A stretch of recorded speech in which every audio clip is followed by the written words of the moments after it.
Hey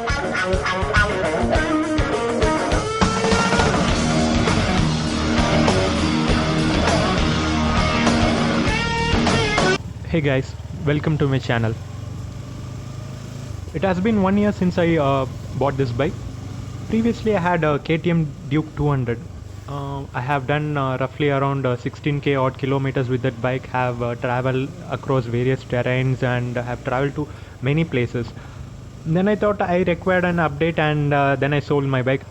I was mainly looking into 250 to 400cc segments, and the option that was left to me was KTM RC 390 series, Kawasaki Ninja 400, as well as 300, and Honda CBR 250R. Kawasaki Ninja was out of my budget, so I had to exclude both the 300 as well as 400 Ninja.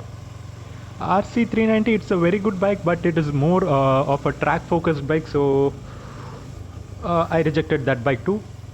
Duke 390 is really a good touring machine, but I was looking for a sports tourer type of bike.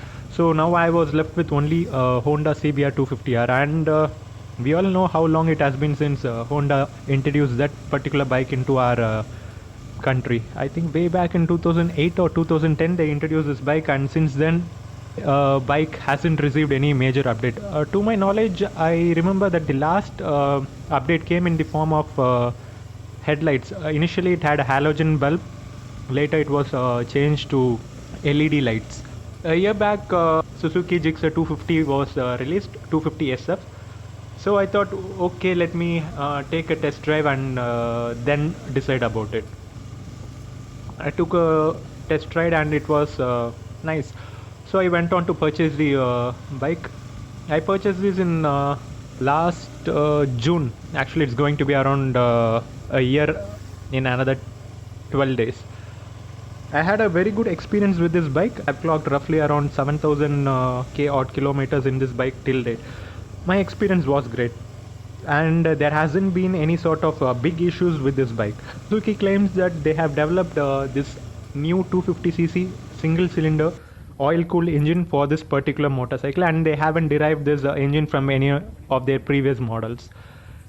Speaking of engine heat management, their newly patented technology known as Suzuki Oil Cooling System (SOCS) really works well. Engine heat dissipation system is so efficient that I haven't felt any heat even after cruising for around 200 to 300 kilometer at a stretch. The gearbox is very slick, and Suzuki has really tuned it well. Gear shifts are also buttery smooth, and there is no false negatives at all. Few bikes tend to have this false negative between first and second gear, but I haven't experienced any till date with this particular bike. Fueling is also smooth and precise, and it's even possible to do 30 kmph at sixth gear without even getting like that knocking sensation with the bike.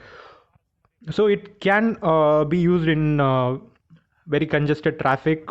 My rides were mostly on highways, and very occasionally I went into the cities, and highway I usually cruise at around 70 to 110 kilometer per hour speed, and I barely notice any vibration at this range, but vibration starts to creep in when you climb above 9000 or 9500 rpm, and it increases when you move towards the red line.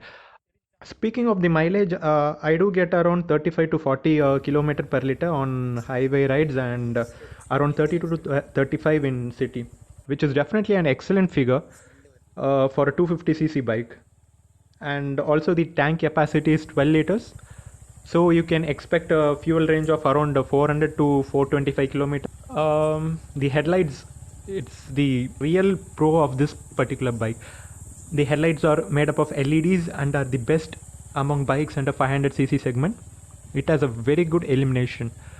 I'll tell you a story. When I was riding from Nainital to Lucknow via Haldwani, Lakhimpur Kheri, Gola Gokarnath, Sitapur, then to Lucknow.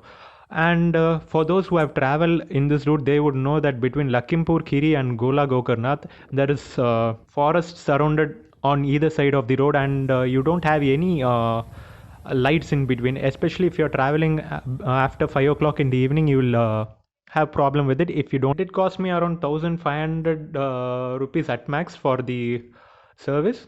I have done all the 3 service, and the last service did cost me around 1500, the third one. And also it depends on the engine oil that you choose. Most of the service center, they use Xstar 9000 series. I think it's Suzuki Xstar R900 series of engine oil. Of course, you can use Motul engine oil as well. You can either go for 300V or the one below it, I think 7100 series. Well, the cost really depends on what engine oil you choose. So you can choose it wisely. I would suggest you to go for the 300V or 300V square, but bear in mind that these engine oils like 300V and 300V square have a lesser lifespan when compared to the R900. R900 would last you for around 5000 to 6000 kilometers, whereas 300V and V square would be around 2500 to 3000 kilometers. Well, I have spoken regarding the pros of this bike. Now moving on to the cons. Suzuki says that this bike design was derived mainly from the Katana series of bikes, and we would have noticed that Katana doesn't have a good visor.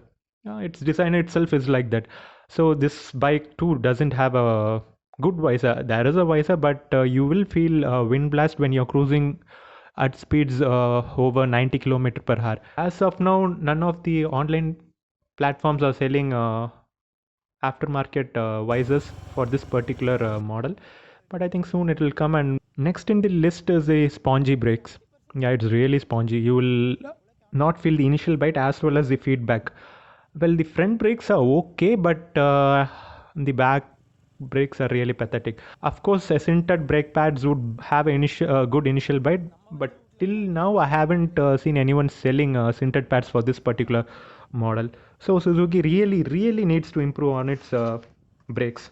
Well, there are two more cons. I'm just nitpicking here, but yes, of course, it's a con. The number one is would be the tires.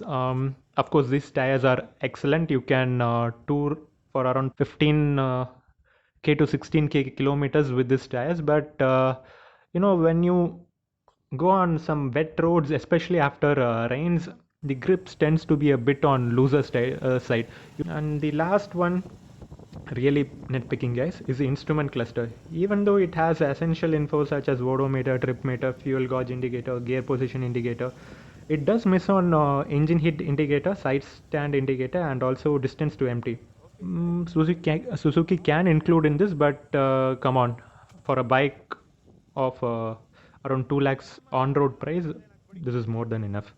Overall, my experience with Suzuki Gixxer 250 SF is great.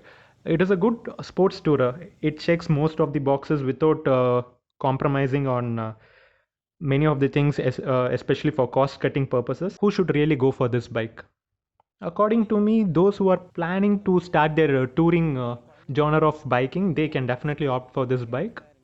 And also those who are looking for an upgrade from their 100 to 150cc bikes can really go for this. There is also another variant of this bike, that is a Suzuki Gixxer 250. It is a naked bike. You can also try it. But thing is, for touring purpose, I would say go for the SF variant, because it does reduce wind drag to a greater level when compared to that of its naked counterpart. Well, if you do like this video, please hit the like button, subscribe, and also hit that notification icon bell button so that you will be notified whenever I post a new video.